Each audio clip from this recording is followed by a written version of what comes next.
দিনভর ঠাসা কর্মসূচি। তবে তারই আগে সকালে কলকাতায় গঙ্গাবক্ষে প্রধানমন্ত্রী নৌকা চড়ে ঘুরলেন গঙ্গাবক্ষে, কথা বললেন মাঝি মাল্লাদের সঙ্গেও। প্রত্যেক বাঙালির কাছে গঙ্গার মাহাত্ম্যই আলাদা। বাংলার আত্মার ভিতর দিয়ে বয়ে যায় গঙ্গা। নদীর উপরে বসে আরও একবার পশ্চিমবঙ্গের উন্নতির প্রতিশ্রুতির কথা উচ্চারণ করেছি। এক্স হ্যান্ডেলে পোস্ট প্রধানমন্ত্রী নরেন্দ্র মোদীর।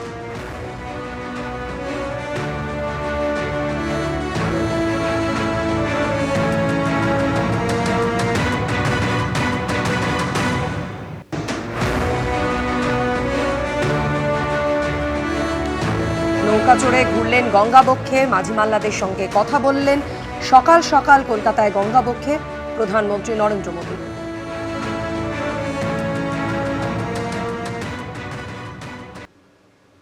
যদি মমতা বন্দ্যোপাধ্যায় পশ্চিমবঙ্গে পরিচ্ছন্নতার সঙ্গে সরকার চালাতেন, মেরুকরণ না করতেন, তাহলে বিজেপির জন্য রাস্তা খুলে যেত না।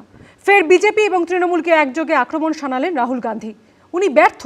এই সময় তৃণমূলের বিরোধিতা করা মানে ঘুরিয়ে বিজেপিকে হাওয়া দিতে এসেছেন। পাল্টা কটাক্ষ করলেন কুণাল ঘোষ। দীর্ঘ 20 বছর পর পশ্চিমবঙ্গে একা ভোটে লড়ছে কংগ্রেস। ইতিমধ্যে একবার প্রচারে এসে তৃণমূলকে কড়া আক্রমণ শানিয়ে গেছেন রাহুল গান্ধী। বৃহস্পতিবার প্রথম দফার ভোটের দিনও ফের সেই পথে হাঁটলেন তিনি। পশ্চিমবঙ্গে বিজেপির বাড়বাড়ন্তের জন্য সরাসরি তৃণমূলকেই দায়ী করলেন লোকসভার বিরোধী দলনেতা। 10 দিনে দ্বিতীয়বার। अगर ममता जी ने बंगाल को पोलराइज नहीं किया होता तो बीजेपी के लिए रास्ता नहीं खुलता। তৃণমূল কংগ্রেসের বিরোধিতা করা মানে ঘুরিয়ে বিজেপিকে হাওয়া দিতে এসছেন। রাহুল গান্ধী নিজে ব্যর্থ। জাতীয় রাজনীতিতে বিজেপি বিরোধী জোট ইন্ডিয়ার শরিক কংগ্রেস ও তৃণমূল। তবে এরাজ্যে তারা একে অপরের প্রতিপক্ষ। এই প্রেক্ষাপটে 14 তারিখ পশ্চিমবঙ্গে প্রচারে এসেও তৃণমূলকে একই সুরে আক্রমণ করেছিলেন রাহুল গান্ধী।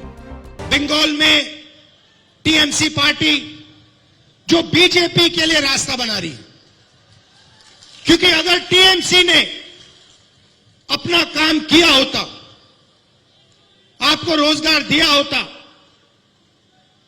नफरत नहीं फैलाई होती, तो यहां पे बीजेपी का कोई सवाल ही नहीं उठता। बीजेपी दिखती ही नहीं बंगाल में। এরপরও লোকসভায় বিরোধীরা একজোট হয়ে আসন বাড়িয়ে মহিলা সংরক্ষণ বিল পাশ করানোর মোদী সরকারের চেষ্টা আটকে দেয়। সূত্রে খবর, ভোটাভুটিতে মোদী সরকার পরাজিত হওয়ার পরই অভিষেক বন্দ্যোপাধ্যায়কে ফোন করে ধন্যবাদ জানান রাহুল গান্ধী। মমতা বন্দ্যোপাধ্যায়কে শুভেচ্ছা বার্তা পাঠান সোনিয়া গান্ধী। তবে রাজ্যের প্রেক্ষিতে তৃণমূলকে আক্রমণ জারি রেখেছেন রাহুল গান্ধী। अगर ममता जी ने साफ सुथरी सरकार चलाई होती, अगर ममता जी ने बंगाल को पोलराइज नहीं किया होता तो बीजेपी के लिए रास्ता नहीं खुलता। এর পাল্টা জবাব দিয়েছে তৃণমূল ও বিজেপিও। রাহুল গান্ধী দুদিন বড় বড় কথা বলবেন, তারপর কম্বোডিয়া না কলম্বিয়া কোথায় গিয়ে ঘুরে বেড়াবেন। মমতা বন্দ্যোপাধ্যায় যেখানে গোটা দেশে বিজেপিকে মোকাবিলা করার যে তিনি মুখ, তৃণমূল কংগ্রেস হারাচ্ছে, সেই সময় তৃণমূল কংগ্রেসের বিরোধিতা করা মানে ঘুরিয়ে বিজেপিকে হাওয়া দিতে এসছেন। রাহুল গান্ধী নিজে ব্যর্থ, তার কংগ্রেস বিভিন্ন রাজ্যে ব্যর্থ হয়েছে। দেখুন, এরা ইন্ডি গঠবন্ধনের সব এক একজন হোতা।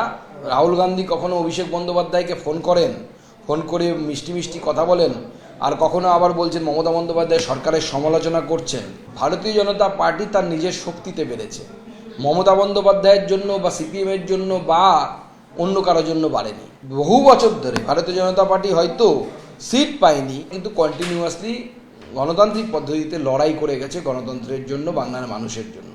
এবং বাংলার মানুষ ভারতীয় জনতা পার্টির এই নিরবিচ্ছিন্ন লড়াইকেই সম্মান দিয়ে পরবর্তী সময় ভারতীয় জনতা পার্টিকে আশীর্বাদ করেছে। দ্বিতীয় দফার ভোটের আগে শনিবার ফের ভোট প্রচারে রাজ্যে আসছেন রাহুল গান্ধী। শ্রীরামপুর, মেটিয়াবুরুজ এবং কলকাতার শহীদ মিনার ময়দানে জনসভা করার কথা রয়েছে তার। সুমন ঘরাই, এবিপি আনন্দ। এবিপি আনন্দ, এগিয়ে থাকে, এগিয়ে রাখে।